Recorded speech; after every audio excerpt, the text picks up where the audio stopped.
Welcome to another edition of Fellowship of the Swords. I am Kenneth Deel and my wife, Farah Rose Deel. Thank you for tuning into this episode. We're going to talk about haunted dolls or possessed possessions.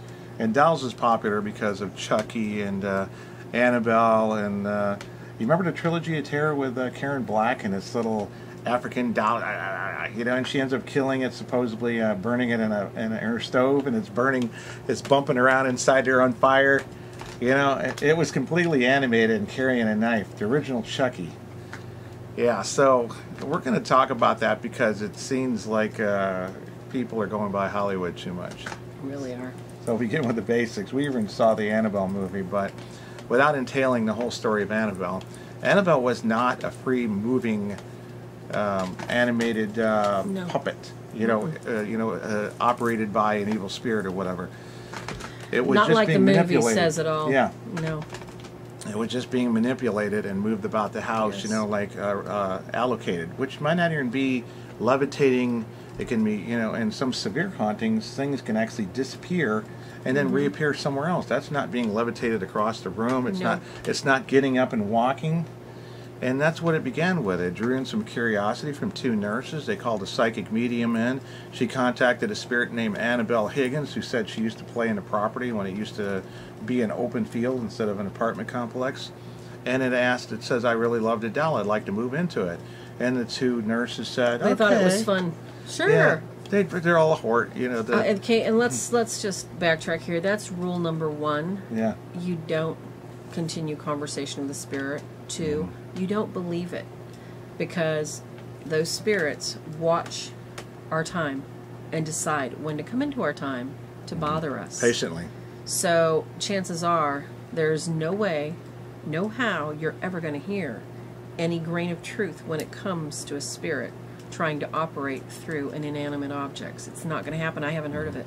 And it made it worse too, because instead of it coming to where the nurses came home and they found it's changed its gesture on top of the pillow. It was sitting on one of the beds.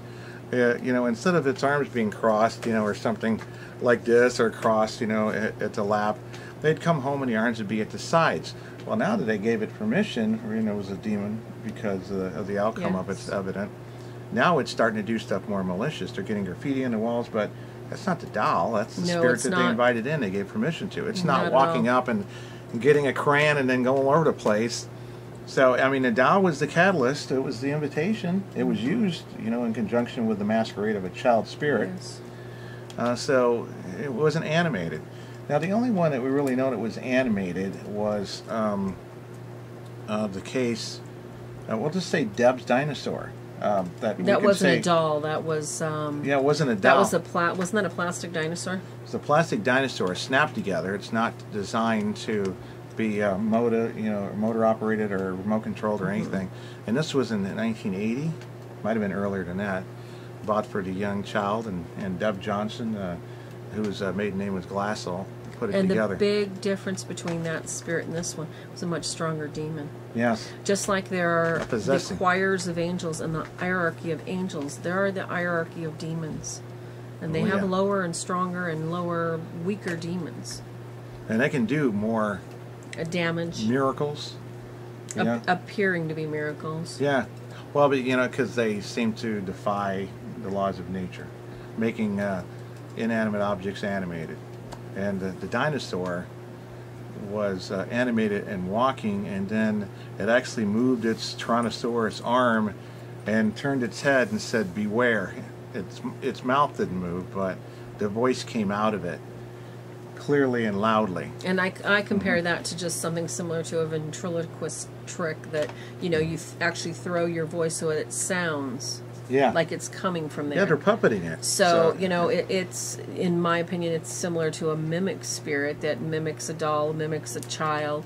It mimicked a being actually inside and gave you the illusion that it was actually inside the plastic dinosaur when it wasn't.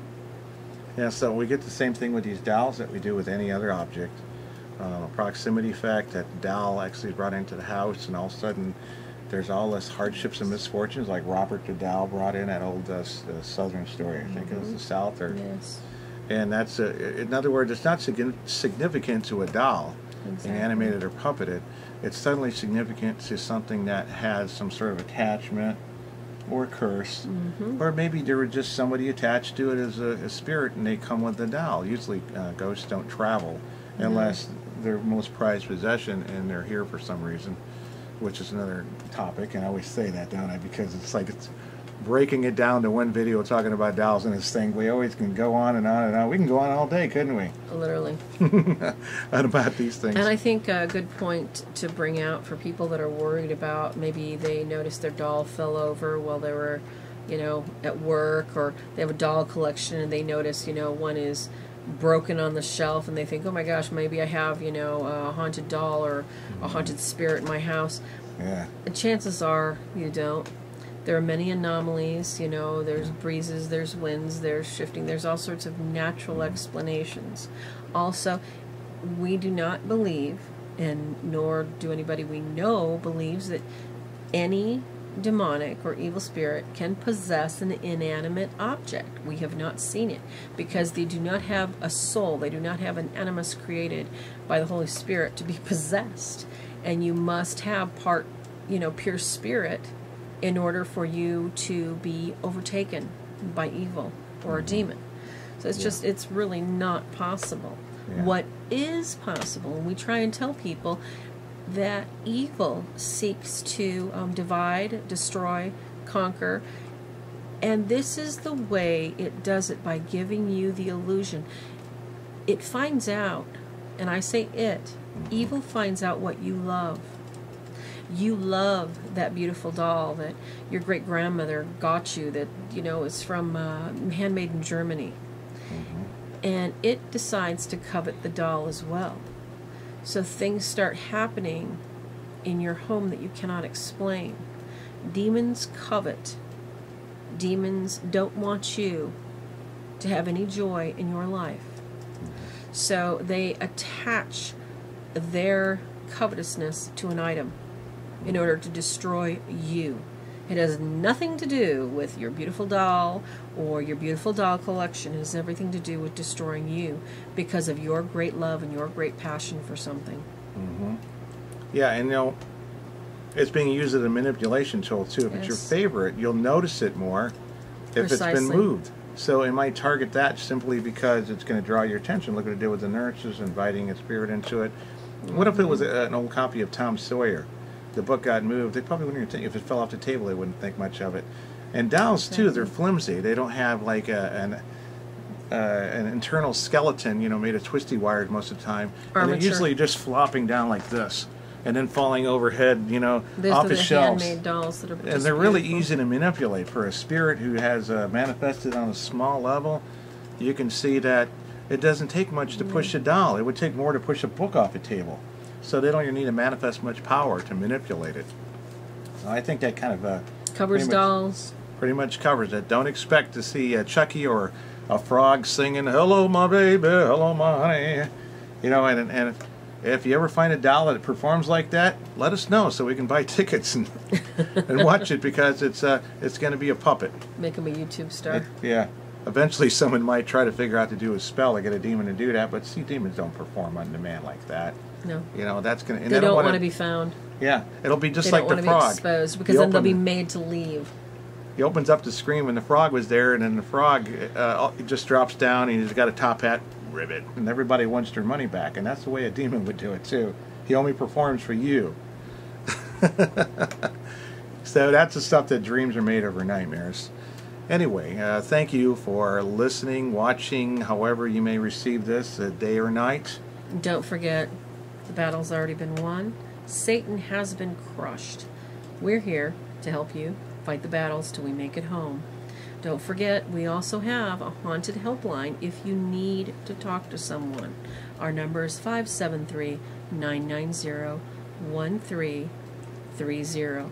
We also can do Skype consultations, and you can find that information and much more educational resource, free pamphlets, brochures, anything that you might need to help your daily fight at our website, www.swordsofstmichael.org or CatholicDemonologist.com, where it has the educational resources of the books. that we Mainly. sell and we write, and also wonderful prayer beads, tenors, all sorts of metals that are unblessed, because we don't sell blessed items. And if you need them blessed, we can get them blessed after you purchase them, just to help you. Yes. Thank you for watching, and See you God next time bless. on Fellowship of the Swords.